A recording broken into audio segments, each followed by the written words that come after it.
I'm Karen, in my 40s. I lived with my husband Nick and our daughter Sophia, but my father-in-law, now in his 90s, asked us to move in. Nick has a brother, but he's a traveling worker. His situation is uncertain as to when he'll be able to return home, so the talk turned to us. My in-laws' house is 3 stations away, and we've been helping them with hospital visits, but due to their age, they asked us to move in for emergencies. When my father-in-law consulted us, Nick looked a bit troubled. His mother favored his older brother a lot and used to slander Nick, saying, "Your brother is so smart, why are you such a failure? Your brother will inherit this house, you should find a job and leave."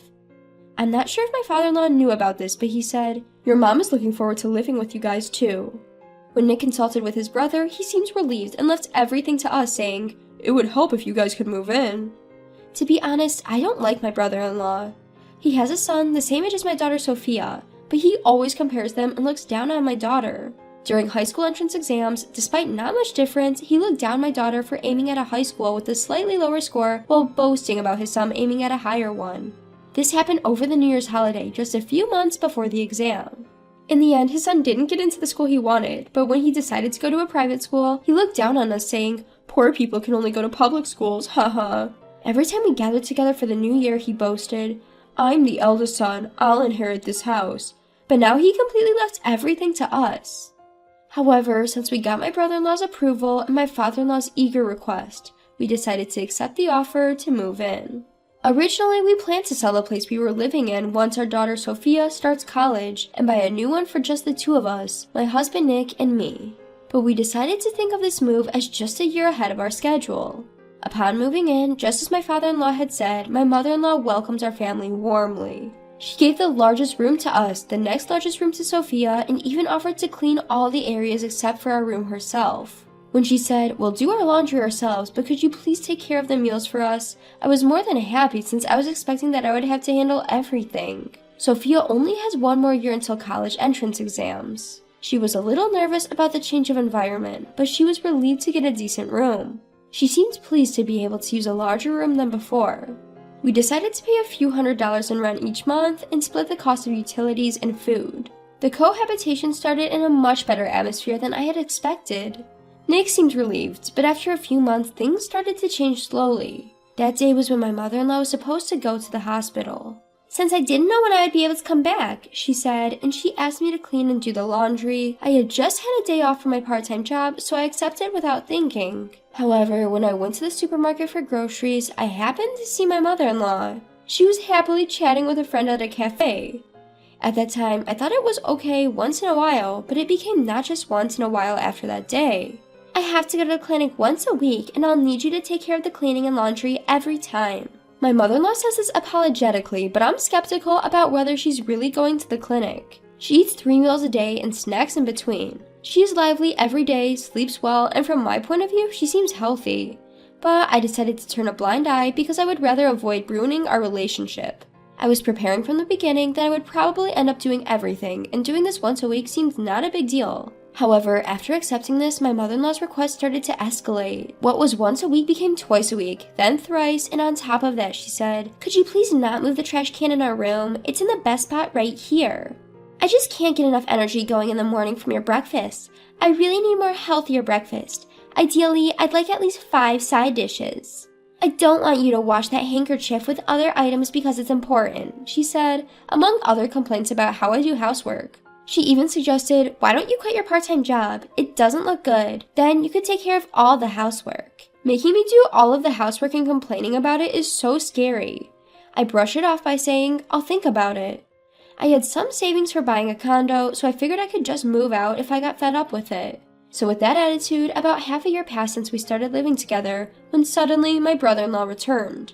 My mother-in-law was delighted at the news of his sudden job transfer, and as soon as my brother-in-law came back, her attitude changed dramatically.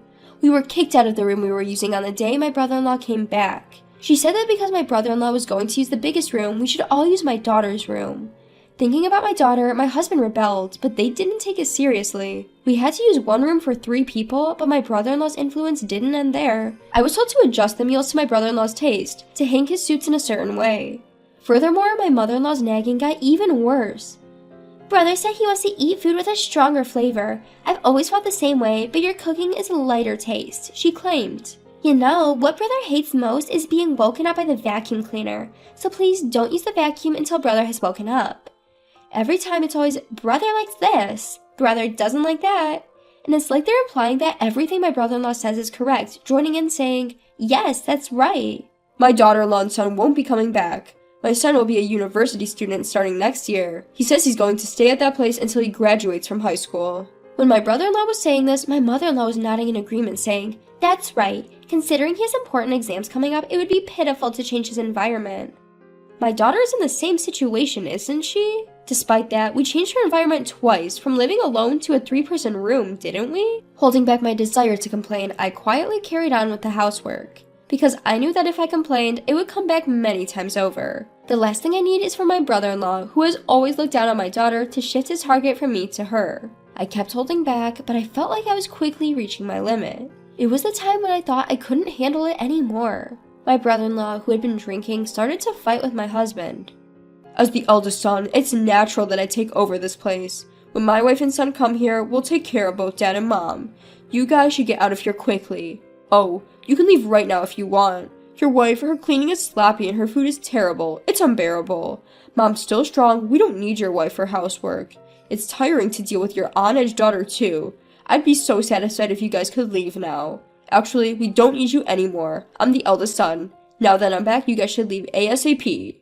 Behind my brother-in-law, who is proudly the eldest son, my mother-in-law agrees with him as usual. Since your brother's wife is coming, we don't need your wife anymore. We only need a grandson, not a granddaughter. You're pitiful having a useless wife who can't cook, clean, or do laundry properly. You've always had a tough time. I actually wanted to live with your brothers. I just reluctantly agreed because your father said so. I never wanted to live with you at all. Inspired by my brother-in-law, my mother-in-law got carried away and began to say even more outrageous things. My husband, who is usually mild-mannered, seemed unable to bear it any longer. Enough, I get it. We should leave, right? We'll leave. Happy now? Stop speaking ill of Karen and Sophia, he shouted. This surprised even me. I had never heard my husband raise his voice in anger before. Neither of them expected him to explode in such a way, quickly downplaying their behavior, saying, we were just joking, or don't take it so seriously. But my husband disregarded their excuses and, without uttering a single word, started to make his exit. This shift in his demeanor truly unsettled them. They turned pale and began to cling to my husband, their faces filled with desperation. Their self-serving attitudes were astounding. It felt ridiculous, having tolerated their behavior up until this point. I was in the middle of cleaning up after dinner, but I dropped everything to stand by my husband's side. We were tired of living with you. If we both want the same thing, it's just right. I'll be leaving soon. Please rest assured. My brother-in-law and mother-in-law were both slack-jawed, making fools of themselves. Even I, who had always been so loyal, was now standing up against them. They probably couldn't imagine this as people who always think about themselves. Even now, I cannot forget about their expressions. My bold stance was all thanks to my husband. To be honest, as soon as my brother-in-law returned 2 weeks ago, my husband started looking for a rental property. We didn't know when my mother-in-law might revert to her old ways, or when my brother-in-law might start harassing our daughter again. There were too many uncertainties, so we began preparations to be ready to move out at any moment. We felt truly sorry for our daughter, having to change her surroundings so often, but it's better than staying here. We had a few places shortlisted, and by the next day, we had signed a lease for an available property and left our in-laws' place the following day. Afterwards, our daughter successfully got into college.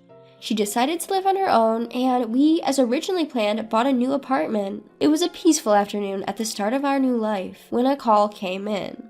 The caller ID showed it was my mother-in-law. My husband was reluctant to answer, but when the incessant ringing was too much to bear, he finally picked up. We could hear the sound of my mother-in-law sniffling, possibly crying over the phone. I'm sorry for what happened back then. I know an apology might not make up for it, but can we put it all behind us? I want to live with you all again. The truth is, something terrible has happened to my son. My son and I, we can't seem to manage living together anymore. This is what my mother-in-law had to say. My brother-in-law had an affair within the company, and when it was discovered, he was demoted. That's why his sudden transfer had been decided. It seems his salary has dropped significantly, but my mother-in-law, who was indulgent with my brother-in-law, had not been receiving rent or living expenses from him, so she was oblivious to his situation until now. My brother-in-law thought he could keep the truth from being discovered, but a single letter shattered his scheme. It was a letter of proof sent by his wife. My brother-in-law, under the impression that his affair was not known, had passed off his demotion as a transfer, but his wife knew everything and seemed to have sprung divorce on him as soon as their son started college.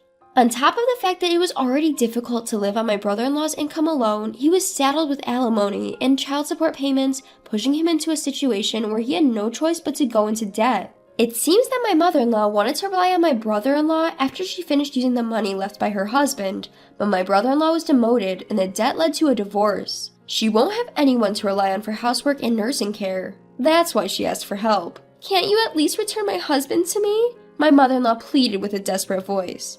Yes, my father-in-law is currently living with us. My mother-in-law, who could not oppose to my father-in-law, used to hurl abuse at my husband when my father-in-law was not present. And when she would complain about me, she always made sure that my father-in-law was not around. However, once my brother-in-law moved back, she seemed to think it was okay if my brother-in-law was there, and she started complaining in front of my father-in-law as well. When my husband confessed to my father-in-law about my mother-in-law's past abusive behavior, my father-in-law, who had not known about it, apologized to my husband. "I'm sorry I didn't realize it sooner." And then I went ahead and suggested we all live together. Just do whatever you guys want. Those were my father-in-law's words, but my husband seemed to be worried about leaving him with my mother-in-law and brother-in-law. That's when I suggested that my father-in-law should move in with us. And so we ended up living together in the new house. Although my father-in-law was quite taken aback by my mother-in-law's behavior, he left her a decent amount of money, probably because of their long history together. Well, if he continued that life, he would have had it for a year. "Dad says he wants to live with us. We no longer intend to live with you, Mom, so don't start asking us for favors now." My husband quietly stated that and then hung up the phone. I would have liked him to say more, but given the significant damage already done, I decided it was good enough. According to what we later heard from my father-in-law, my mother-in-law apparently started working part-time at a convenience store despite her old age. As for my brother-in-law, he was unable to repay his debts with just his regular job and seemed to be working extra hours, even during the night and on his days off, sparing little time for sleep. They seemed to be enjoying their life of debt together. On the other hand, thanks to my father-in-law contributing half of the cost to our apartment, we have plenty of breathing room in our lifestyle. We are planning a trip with him to our daughter's place during the upcoming long weekend. We're looking forward to staying in a luxury hotel and seeing our daughter again after a long time.